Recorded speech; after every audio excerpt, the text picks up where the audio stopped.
All right, what's up, guys? Welcome to the 131st episode of The Get Down, brought to you by Digital Music Pool. My name's Cream. Gary W. here, and I'm back. What's up, Gar? And I'm back. Took a little time off, a little break. Haven't really been potting as much, but excited for this episode. Yeah, I'm just excited to be back. I was just telling you, it was August 29th was the last time I was on. So it's been almost a month. It's been three full weeks. Good to chop it back up. It's good to take a break, though, too. I know we did we took a bunch of weeks off in the summertime, and rightfully so. But now we're kind of back in full swing. And you know what? Before we start this episode, if you guys are avid listeners, maybe shoot us an email or get down in our comments on either YouTube or on Instagram or wherever you listen to the pod, and hit us with some topics that you guys want to hear. I feel like we kind of hit a wall last week, and that's why we didn't pod.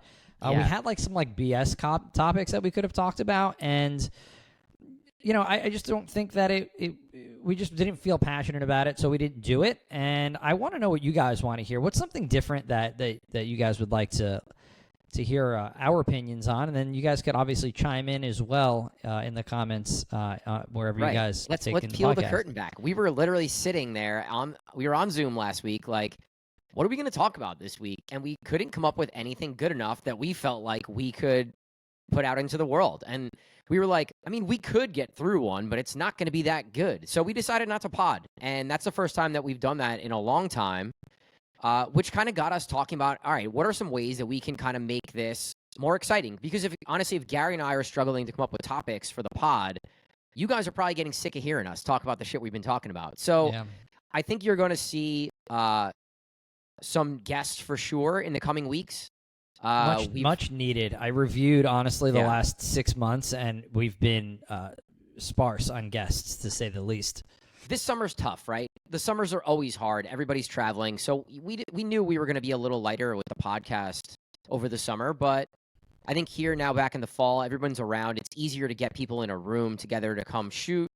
So I think we'll have some good guests, which we've kind of been brainstorming and reaching out to some people. So yeah, you know what, too? Like, we're going to try to start to think about series to bring to you guys as well. And we're going to see what we can come up with. Well, and if also, like I said before, if you guys have any ideas for maybe series that you'd like to see, we have one in mind. We don't know what we're going to call it yet, but it's going to be super informative. The Business Owners series or something like that, probably. Yeah, it's going to be super informative, super direct on one specific topic with a guest who's specialized in that topic, and there'll probably be 3 or 4 episodes surrounding that right in a roughly, maybe not in a row, but every other week kind of a thing. We're deciding the format on that still, so we don't want to announce anything, but it's something of that nature that I think that you guys can get excited about. And not only that, pull out your notebooks kind of a thing and take notes, because they're going to be these very pointed episodes where it's educational and hopefully entertaining too at the same time. Yeah, totally agree. I'm excited. We need something new and fresh, so I'm looking forward to doing something a little different. All right, let's get into kind of the first thing we wanted to talk about, and it's a topic that's come up in conversations with some of the owners and managers over the last little bit here as we've been prepping for a big fall, and that is, do we want to have a larger rotation of DJs, or does it make more sense to have resident DJs that are there every week? Keep a tight-knit circle of DJs. And what's really the best way? What's the best way? I don't even know the answer to that, but what do you think? I don't think there is a best way. This isn't black and white, right? Like a lot of things that we talk about, it's not black and white. I think when you're picking your entertainment for your venue, it's very specific to your venue. It's also very specific to your guests' taste, and then the ownership's taste and what they're comfortable with as well. I think the comfort level of I guess who's booking your DJs and kind of how comfortable the owner is with those people. I think that's one thing. I think what we see often, though, is that the people that do like the security blanket of a resident DJ, after about 3 months, they get a little sick of it. Yeah. And then it's like, well, all right, this person's kind of worn out their welcome, because there's a multitude of things that will go into that, why having a resident isn't always the best formula for a place. So we can go into like those why that's not a good idea for a place, but I don't think it's very black and white. I don't think it's you should do this or you shouldn't do this. I think it's very dependent upon the venue, and then also the spots in which the DJs are being asked to work. Whether there's an opener, a headliner, there's so many different levels of this that we can get into. So where do you want to start? I don't know. No. So let's start with like major nightclub, right? Like, and like, is it smart for you, being the entertainment director for a company? Do you think it's smart to have a set opener every week? And if so, why? It's hard for me because I'm a DJ first, right? I think if I was an owner of a club, I'd probably want 1 or 2 resident openers, 3 resident openers that I know exactly what they're going to do every week. I trust them. We're never going to have any clunkers, and that's it. And eventually those people move on to become my headliners, and it's sort of like grooming the next generation of headliners for my venue. I was one of those people. When I was coming out, I was one of the couple residents who opened for all the big DJs, and eventually I got my shot to be a headliner there. And I think that's a great process and a great way to groom the next group of DJs and really kind of show a young DJ what it takes to become a headliner and what it takes to be successful in your particular room. So that's where I came from, and I like that. I like that layout personally for a nightclub.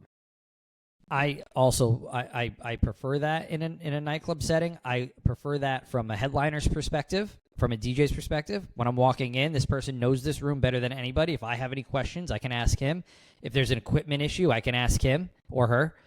And that's a great point. That person, they know all the staff. They know the ins and out of the building. They know how to switch over. They know everything and can be that headliner DJ's kind of liaison to whatever they might need in the night. If I get stuck in traffic or at a different gig and I can't get there in time, well, that opener knows that room better than anyone. Right. So he knows how to transition into the headliner set if he needs to. So there's so many benefits in having a set opener. The other thing would be is that like a lot of times your openers are younger DJs, right? And if you're gonna continue to cycle through a bunch of younger DJs as your openers, I don't know if you had this, but like you're nervous. You're playing a bigger room, yet you're opening for a bigger act, and you're nervous, right? And you might not be familiar with that equipment, and there are a lot more things that can go wrong if you're just cycling through new openers constantly. So I think if I was a club owner, that's how I would want to do it. I'd probably have 2-3 max, right? Because, you're doing Friday and Saturday night. The person's not going to be there every Friday and Saturday. So if you could have 2 guys per weekend, that's fantastic. And then another guy that just kind of rotates in. I think in our situation, it's a little unique because we book so many venues. It's like we want to give multiple DJs an opportunity to get into Birch, number one. We also want to give some of the resident DJs that have been in there a good amount opportunities to go play headline sets at other venues because they're doing that in most cases. So it's a sticky situation for sure, but I think in a perfect world, we've settled on this like 1 to 3 opener, 2 to 3 opener DJs that are residents every week in a nightclub setting for sure.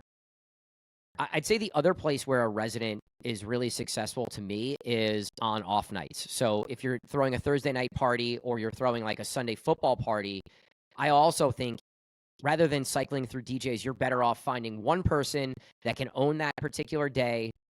The clientele knows who you are. They get to know you as a person. They get to know your style, and they come there because they know how you DJ, and you've created this fun thing.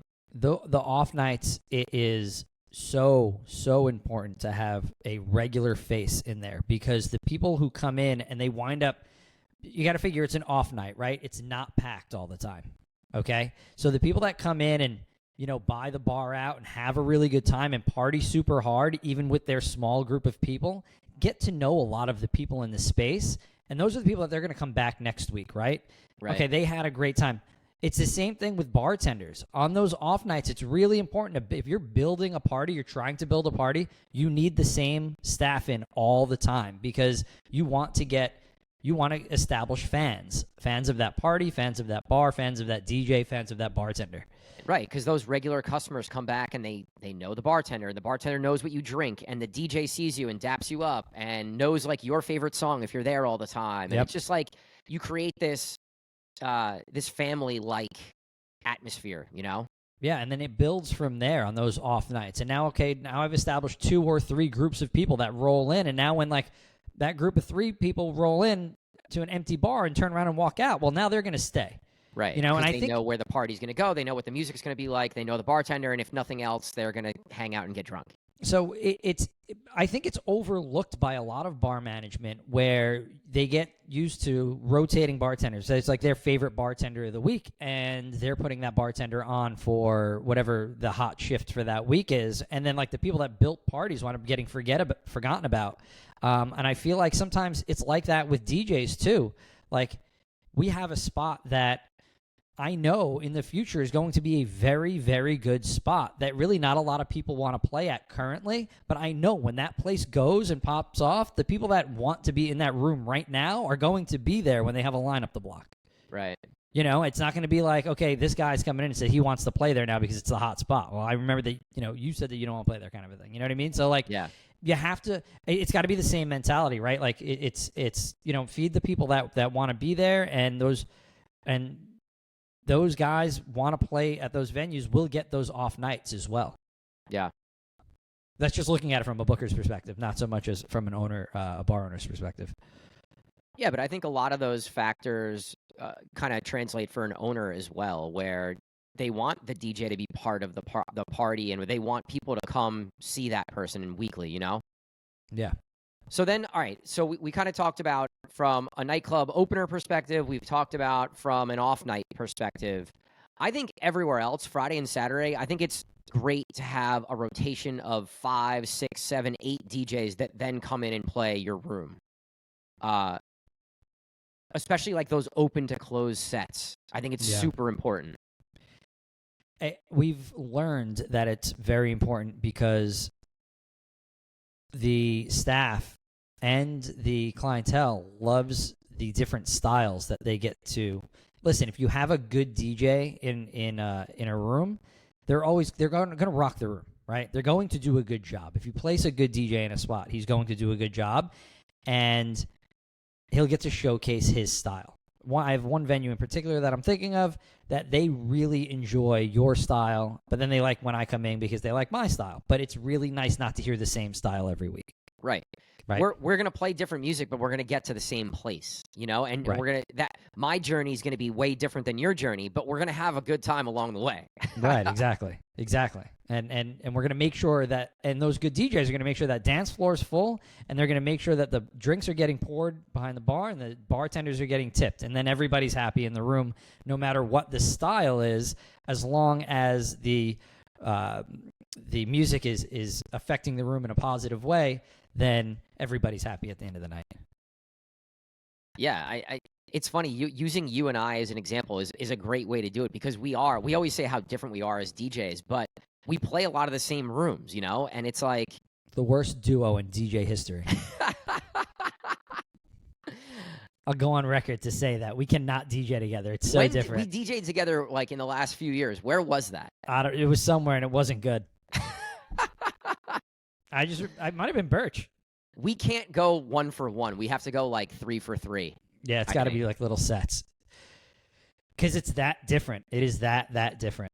But it goes to show you that, like, you know what? There are still plenty of venues that love you and plenty of venues that love me simultaneously, even like within the same week, you know? Right.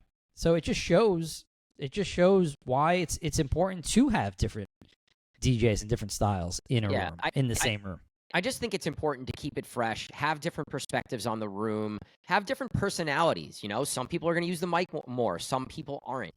And I think in doing that also, as a venue and a manager and owner, they get to see what really works. So then the DJs that maybe are good DJs but aren't doing it the way their favorite DJing is doing it, they can then give some feedback and say, hey, they'll either tell us if it's one of our venues, or they could tell the DJ directly, like, take more of this approach. It's really been working. We've had some of our most successful nights doing it like this. Yeah. So then you get the best of both worlds, right? You get what's working in the room, you get a different perspective, and you kind of get the best of both. So Let's talk about the disadvantages of being a resident DJ at a venue. And I'm gonna just right off the bat, just comfortability, getting comfortable. yeah, You know, the DJ that's the being, number one thing. It's the number one The thing. feedback we get is, oh, this DJ is too comfortable, and it's usually the guy or girl that's been there every week for the last 6 months or whatever. It becomes hard to differentiate your set in the same venue week by week, right? It's kind of funny because I've had bartenders go, yeah, you play a lot of the same music, but you play it in different points of the night. Right. You know, it might be disco to start, but then you might do disco main set at peak hour at some point, you know? And that changes it up. A lot of us get in this routine, though. I do it all the time, especially in like the offsets, like my 5 to 9 set at one of our venues. I play a lot of the same stuff. I can go back in my history, and it's just a lot of the same music because I don't know what else to play in that space during that time. Whereas if somebody else comes in, they probably have a different perspective on what that room needs. Right. You know? So it's good to it's good to switch up the DJs because they're seeing the room through different eyes. It's not the same anticipation of, okay, well, this is what this place usually likes, and we're going to, you know, kind of just serve that to them. That there becomes a creativity block almost, if you will, because you get stuck in your ways. When you've been in a place for a long time, you kind of know the journey that works, right? And like you could stray from the journey to start or to finish, but like the meat in the middle is kind of many times the same if it's you're playing the same place for a period of time. So it's one of the biggest challenges as a DJ, as a resident DJ, and that's to be able to get creative and play different stuff and still get the same reactions in the room without doing the same thing that you kind of always do, you know? Yeah. The challenge, I think a good way to go about that, just to get it, we're going to get off topic for just like a second here, but a good way to go about that would be just like go download different remixes of those songs that you would normally play. Yeah. That's the easiest thing to do, right? But then it's also maybe challenge yourself when you're walking into that normal place and start differently. Start with like a genre that you would not normally start with in there. If you always start with Afro, well, don't start with reggae or soca. It's too close. You're gonna wind up getting there anyway. Right. Go start with something else completely.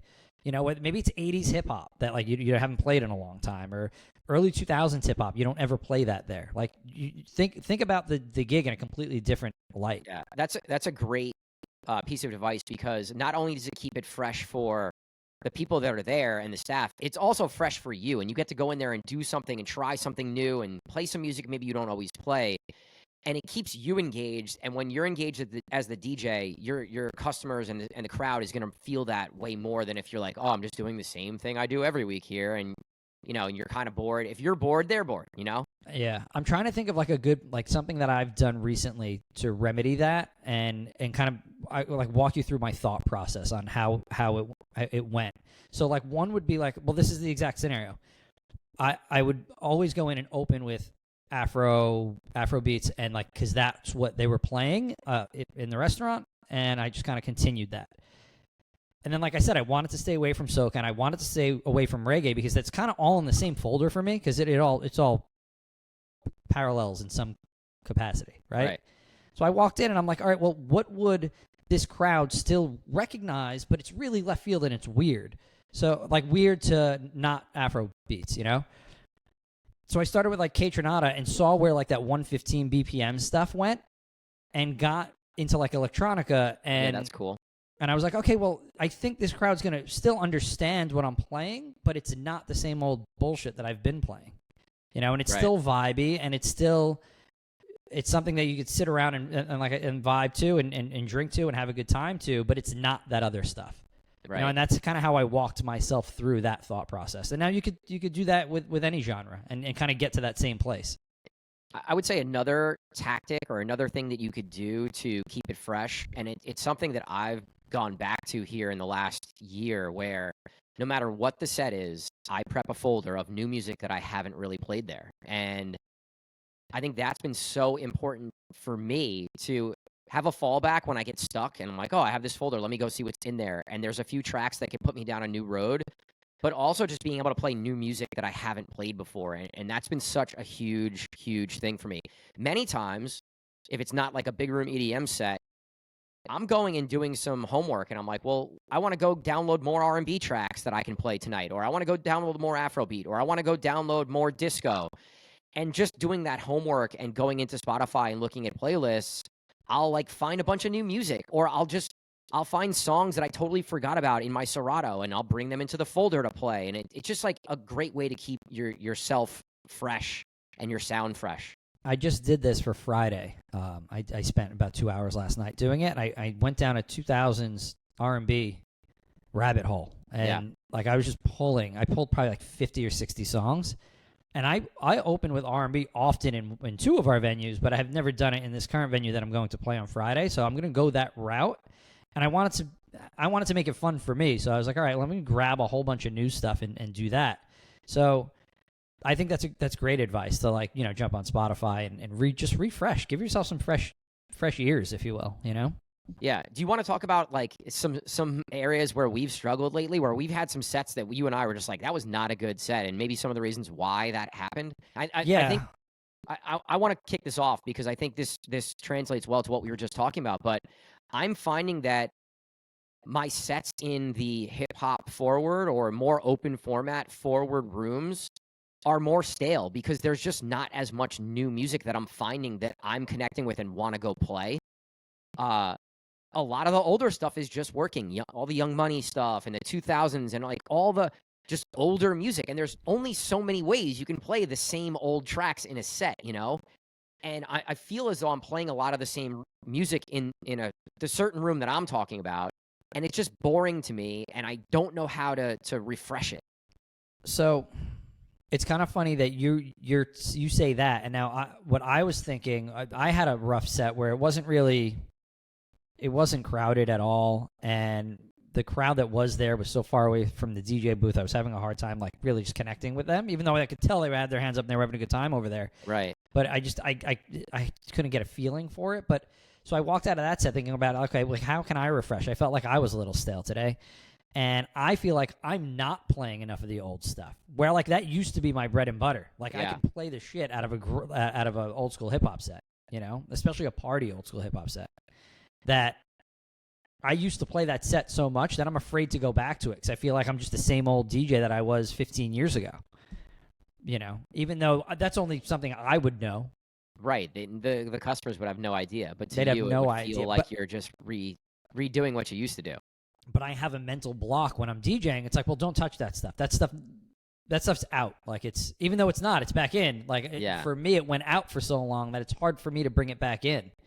And I was thinking about that because we're going to do our back-to-back set for our event in October, and I'm like, oh my god, I want to do old school hip hop and do like word plays and stuff. I'm like, I haven't done any of that stuff in so long because I avoid it like the plague because I just feel like it doesn't translate. Right. Well, old school to us is probably a decade back from what old school today is, kind of thing. You know what I mean? So like, I'm referencing old school, and it's like the 2000s to 2010s hip hop, which is what is really working for a lot of us right now. Yeah. And like our old school is like Jay-Z and Biggie and Nas and all that stuff. That stuff's really off the table. But that's like really old. Like I never hit any of that stuff ever. No, that stuff's way out. Stuff's way out. We might hit it when we play back to back. That might be fun. I'm gonna play a lot of it, to be honest.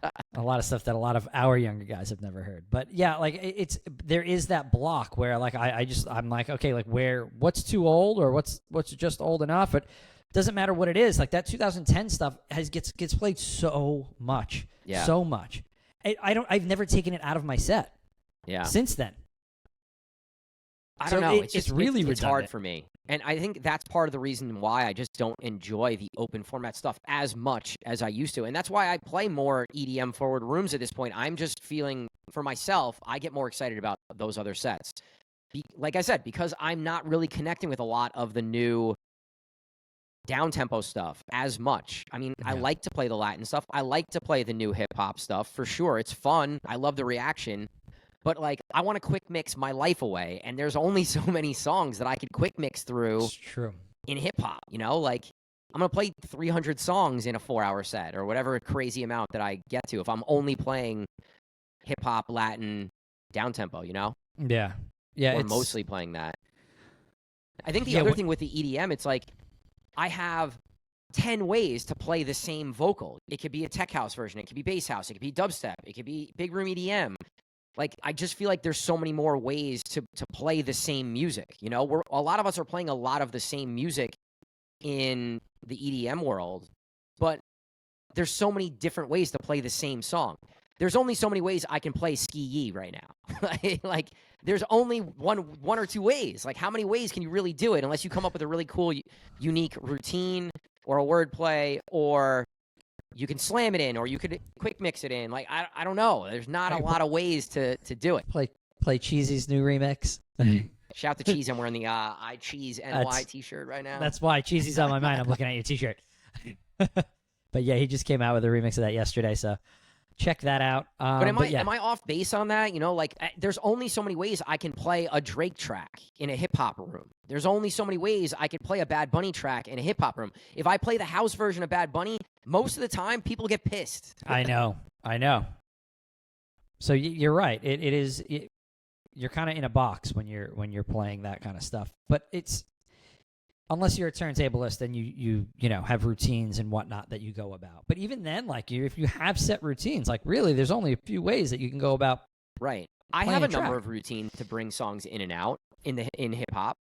But like once you do them in your rooms, you can't really do them that much anymore. You know, Yeah. like you got to retire stuff and bring new stuff into the picture. So maybe that's the way, is just getting more into like some word plays or just unique ways to bring things in.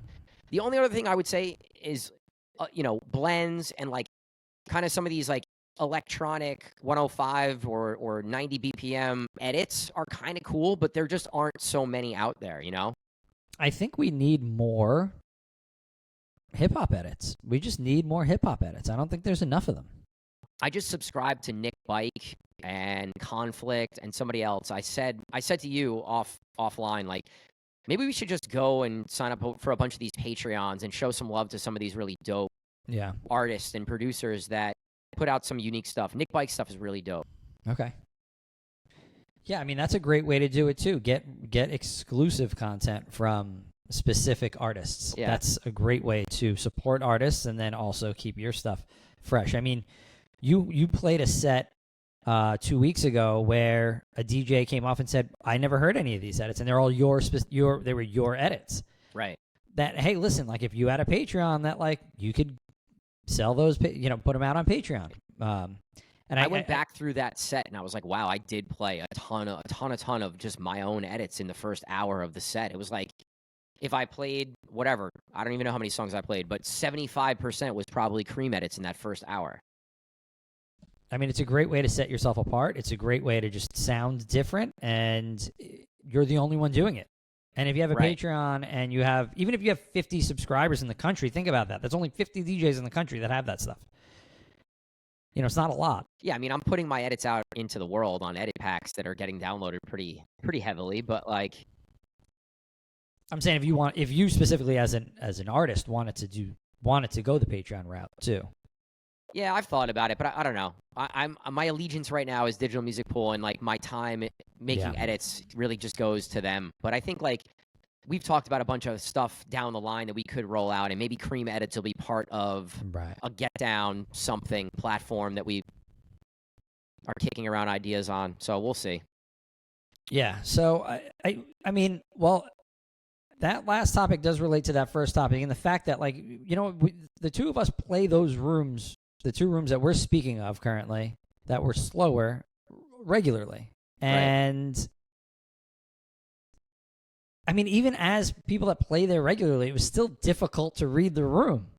You know, imagine if you're a new DJ in that situation. It's even exponentially more overwhelming. I think that's where you or I or any experienced DJ is going to say they had a bad night, when we're so used to being able to know what's going on in the room, know what's working, know what's not working. For you or I to be in a room and be like, I don't know what these people want right now, that's a little scary. And I think that's where I I'll say I had a bad night. If I was like, I didn't really get them, it took me a while, or like they weren't like jamming out to the stuff that I thought they would.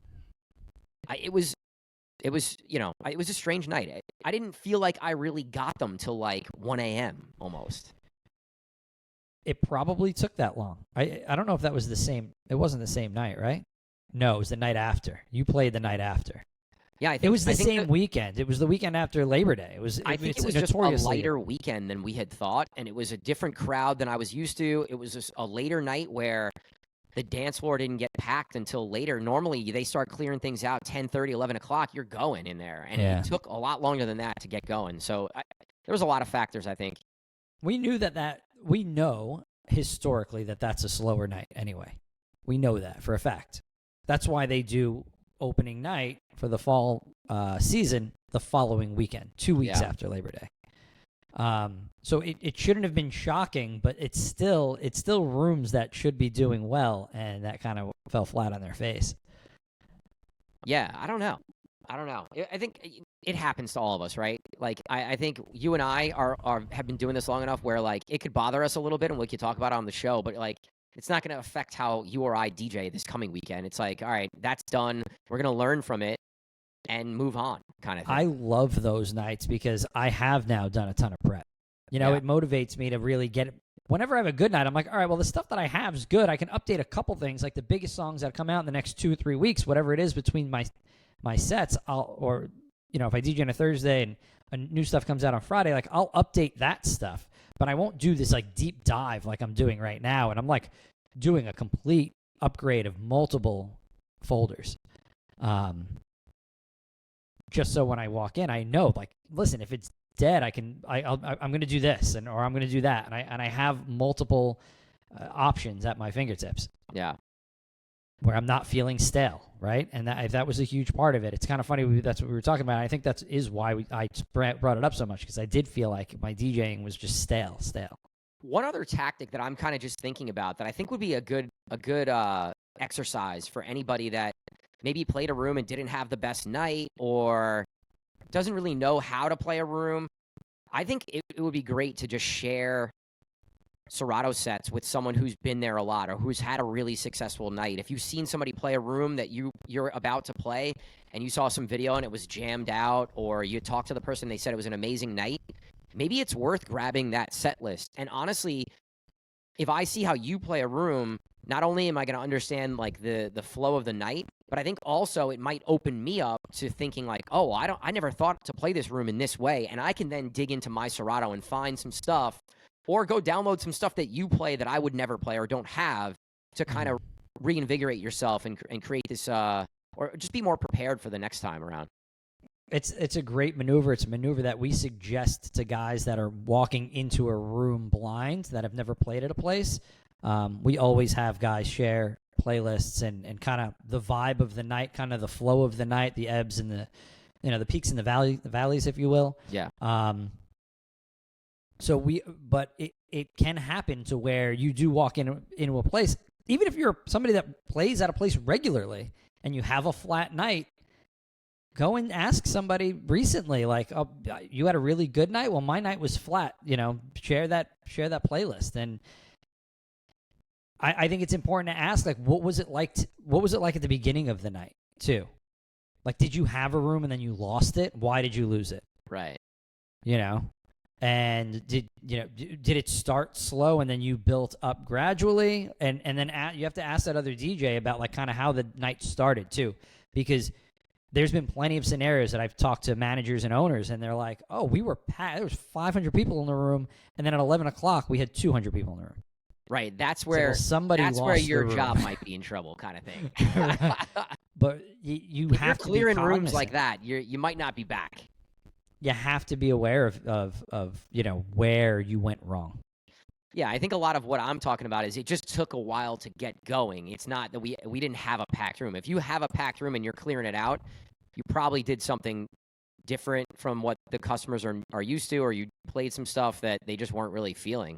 I know in my situation last time that I played, it was like that specific venue I'm speaking of, there's a lot of tables to start the night, and then there's not. Right. Clears out a lot of space. almost always walk into a packed room, like every table, and then they start clearing tables. And those people that don't want to hear loud, nightclub, which in that space, not everybody wants that. Yeah. And I think that's something that now that I'm thinking about it and we're talking it out here live, I probably should give everybody a heads up that plays in that room that if a lot of those people leave, it's not because of the music that you're playing. It could just be the fact that they don't want to be part of a nightclub sit at a table space. and enjoy some drinks and not be on a dance floor type thing. Right, exactly. Which makes total sense. That space is a little tough. But there are plenty of spaces like that around the country, that people play at.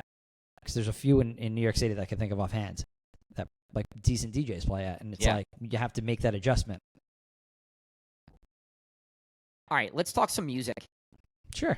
There was some news recently, I think it was yesterday or 2 days ago, that Katy Perry just sold her catalog for $225 million. What are your thoughts? Fuck you, pay me. Absolutely. Sell it all day. You know what? In an age where album sales are non-existent, and these people are getting paid off of touring, and you have to tour a lot. Streaming is not paying the bills. Now, for the biggest artist, that's a bigger chunk of money than the average artist, but still. But they all still have to tour to uphold the lifestyle that a lot of them lead. You have to tour. And touring costs a ton of money. And on the pop level, the show that needs to happen to keep up with what's pop big right now, like I'm just thinking about like what the Taylor Swift show looks like and what the Beyonce show looks like they're fucking shows. They're big productions. Yep. As you're an aging artist and you don't want to do a 50 stop world tour, what's your next out? Your next out is to sell your catalog of music, especially if you're 38 years old, like Katy Perry, turning 39, I believe, and you have this incredible catalog of music. Maybe she doesn't want to go on the road all that much. Get rid of it. What is it doing? What is it doing for you? This to me is like if you hit the lotto, are you taking the lump sum or are you taking the payout over the long haul? And it's not the exact same thing, but I kind of agree with you, man, where it's like we don't really know where the music industry is going. Obviously, these artists are going to be paid in some way for their art and for their music, but who knows where that's going to be in 5, 10.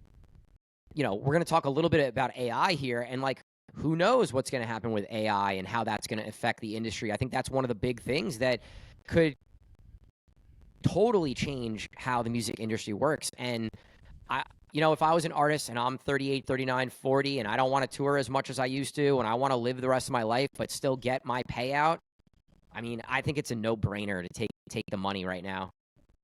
No-brainer.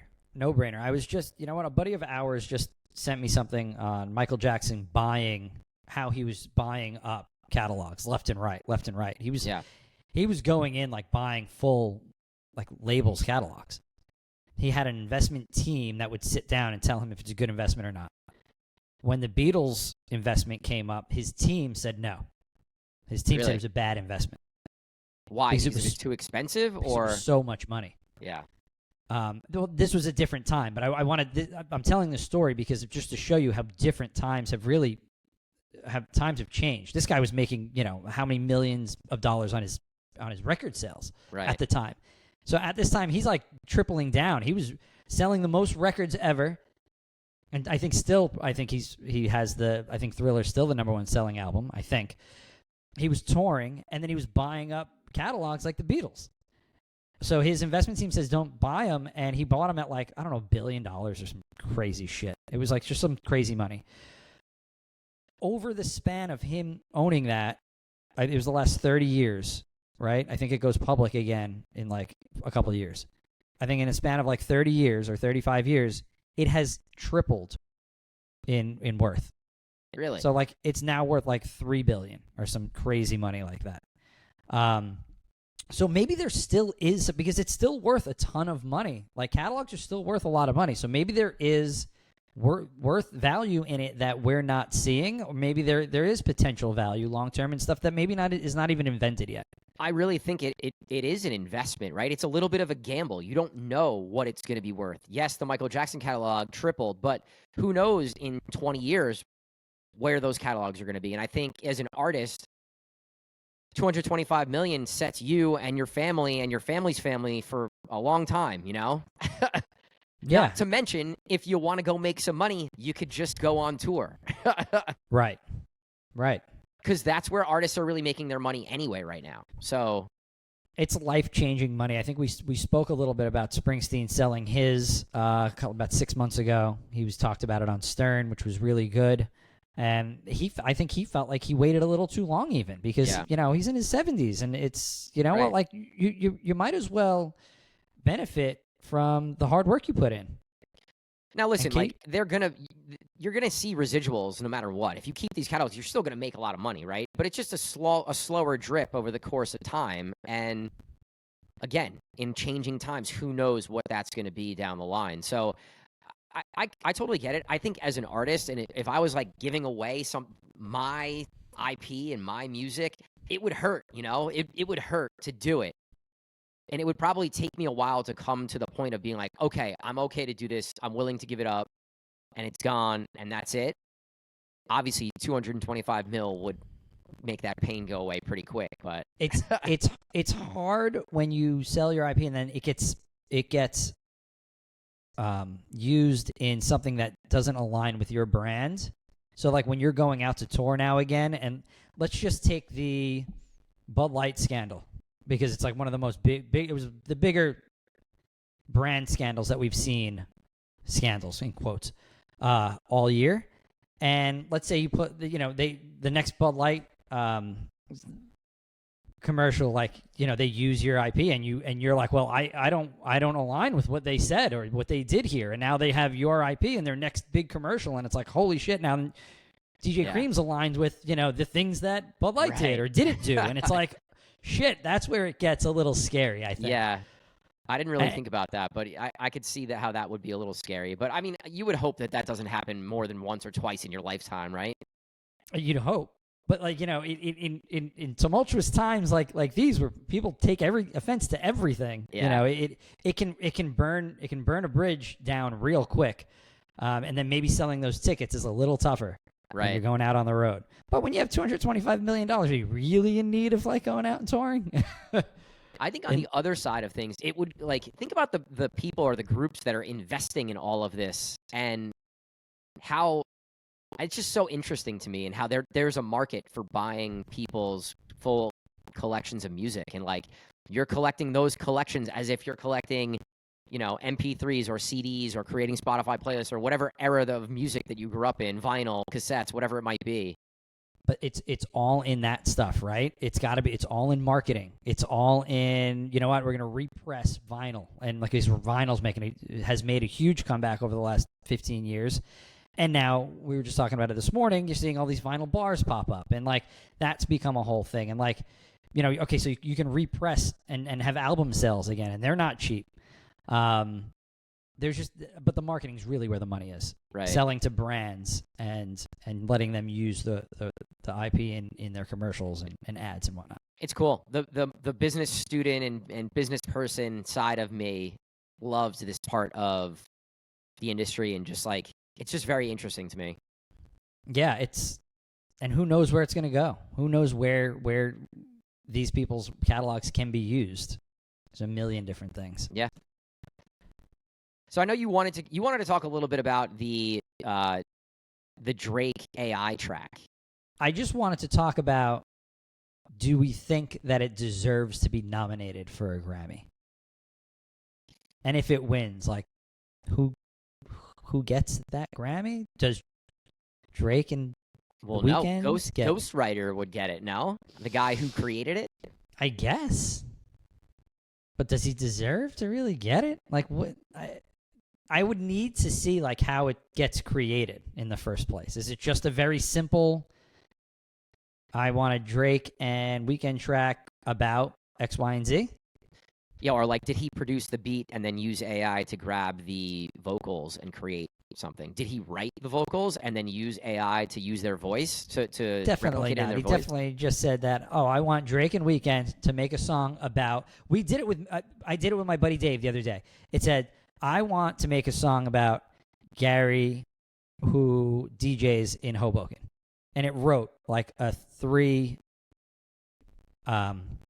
different verses, Yeah. and a hook in one. It's crazy, 5 man. seconds. It's crazy times. And to go back to your first question of, do I think it deserves to be nominated for a Grammy? No, I don't.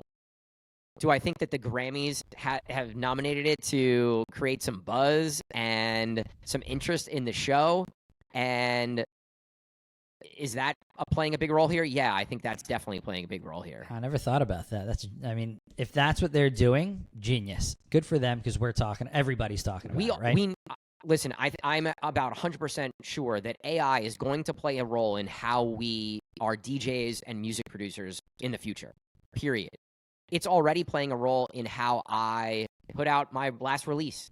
I created my artwork, or I created an idea for artwork that I then sent to a graphic designer so they could have a better idea of what I was trying to do. I used AI to create a short video clip that I could upload to Spotify so that when you go on Spotify and search my track, it's a video and not just a static image. Right.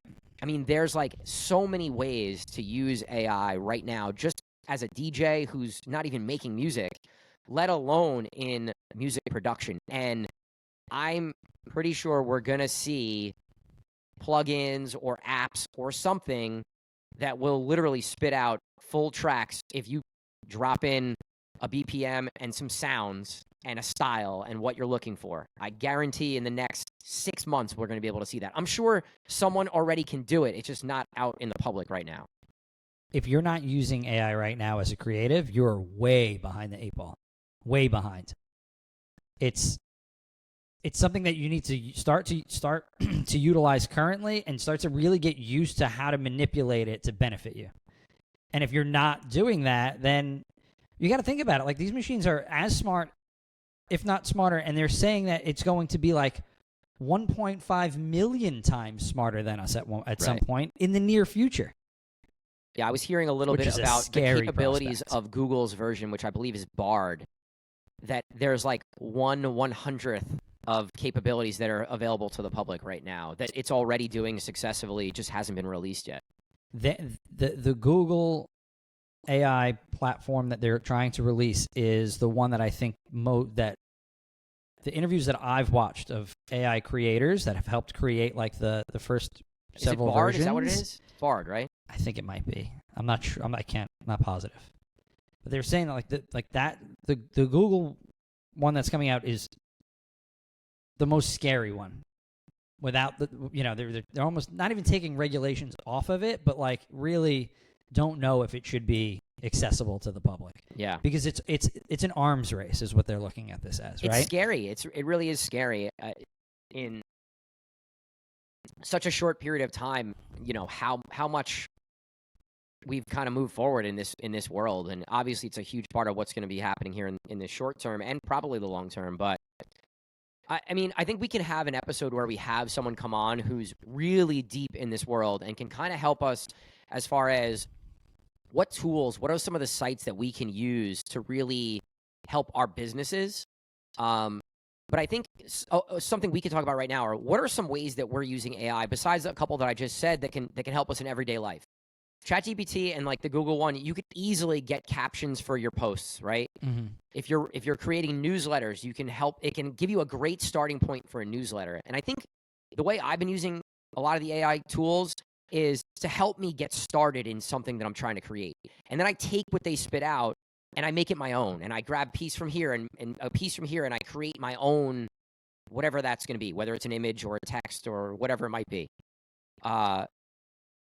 It's kind of funny. We did last week, actually, when we were trying to come up with topics for the podcast. We put in what are good topics for a DJ podcast. We did. And it literally gave us 20 different answers. And we've done episodes on all 20 answers. So it wasn't helpful to we were ahead of it. But if you're just in a bind like that and you're stuck, it's a great way to get unstuck. Yeah.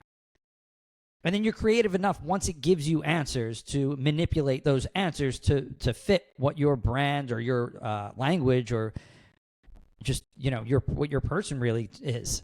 Just off the top of my dome, if you're putting out music, you can get your graphics done, or at least a good starting point. If you're putting out original music, you could literally find sites that can create music videos for your music. I did one. It's on YouTube. It's pretty cool.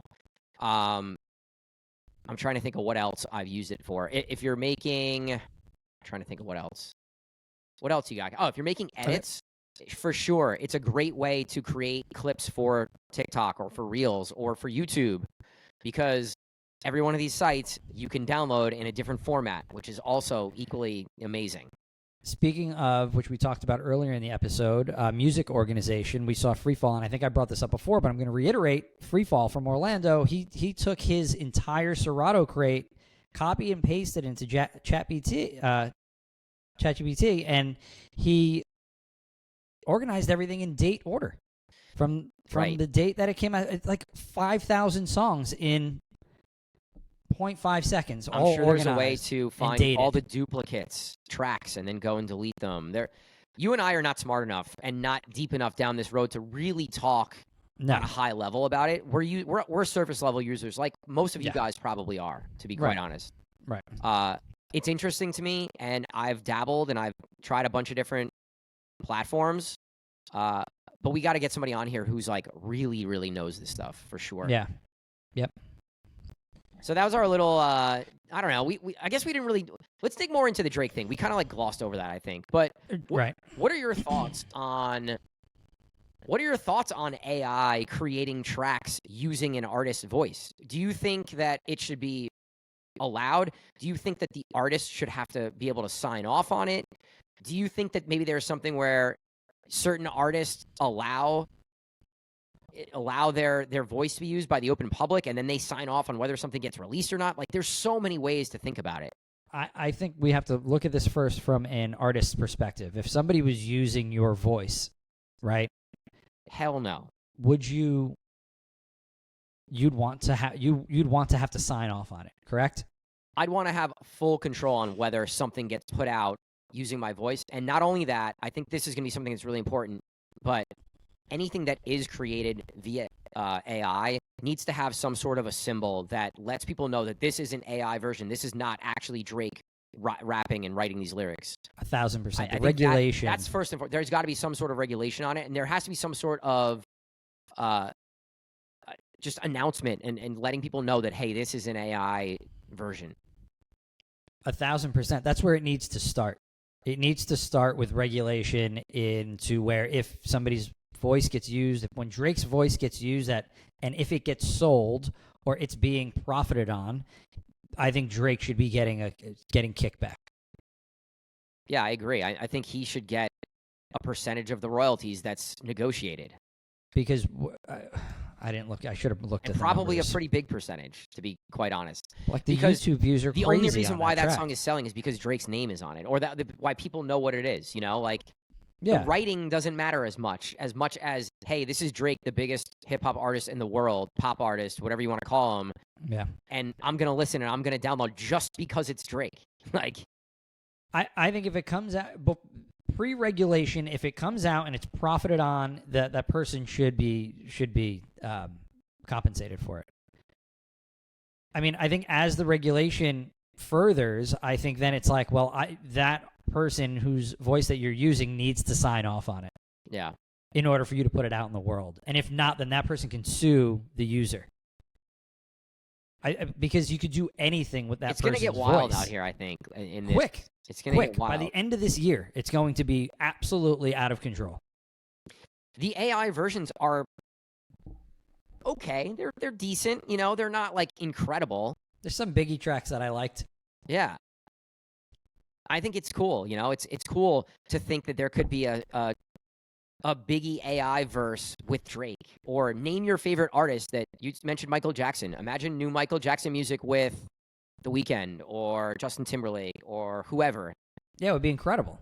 And maybe those artists are actually singing the song, and you're using AI to bring this other person back from the dead, quote, so to speak. Right. Right. Like, I think Hologram there style. are really cool creative things that could happen, and some really, really dope music can come from it. But I just think that it is opening up a can of worms or a Pandora's box here where it's sort of a free-for-all for a while here. Well, so the one interview I was watching, they're talking about like full-on AI concerts where like hologram, like everything, the whole thing. Like Yeah. now you don't need Drake there. If Right. Drake's hologram and he can have new songs that he's just singing up there. Drake had young Drake hologram at his show, which was pretty sick. I thought that looked really good. That's where like the future is going to get to a point where that is what it's going to be. Like you're going to be going to see. You're not even going to go. Drake's not even going to have to show up to get paid. But to your point, he should have to get paid. At the end of the day, somebody needs to establish regulation to where there is creatives are protected. Because if creatives aren't protected, then it's a fucking free-for-all. And then you can do anything you want. You can manipulate anybody's voice into whatever you want. The rabbit hole is endless. Right. We're only talking about music. I mean, this is strictly a conversation about music, but this goes across everything. You know, like this president's is be, voice and all. There's so many things that could go wrong with it for sure. Next summer, the election season is going to be god awful, and like our parents not going to know how to decipher what's what. First of all, my mom's like, "Did you hear what this person said?" I'm like, "Mom, it's not real." Like someone used AI to make that. I already see it happening. It is the Wild West, Instagram, like these AI Instagram girls that are following everybody and all this stuff. Like it's just the Wild West. It's exciting. And it's exciting to me because I tend to think of the positives and the people that are going to use this for good and how we can move music, not just music, but also just our society as a whole forward using this as a tool in anything new and something that's created. There's going to be people that try to take advantage, right? Yeah. And you got to hope to try to weed those people out as much as possible and really focus on what this can do to move the music industry forward, right? Yeah. And hopefully creatives benefit greatly from it long term. Right. That's the other thing. How does this benefit us as artists? I think that's a big question because right now artists are getting killed. Right. Like you get 0.0001 penny per stream and like all it's just forever the music industry is about making the record labels money, right? And I think when we have somebody on, I think one of the major questions is does this turn the dime on artists getting screwed? We'll see. We'll have to ask. All right, I think this is a good point to wrap. Great conversation today. You got anything else? Is there anything we need to promo or throw out into the world? Over here trying to think of the date. No, I'm in Jersey this week, so come see me. I'll be at a couple places. I'll put it up on my Instagram. Yeah, I think we're good. I think just our Get Down Open Decks party, which is the second Wednesday of every month.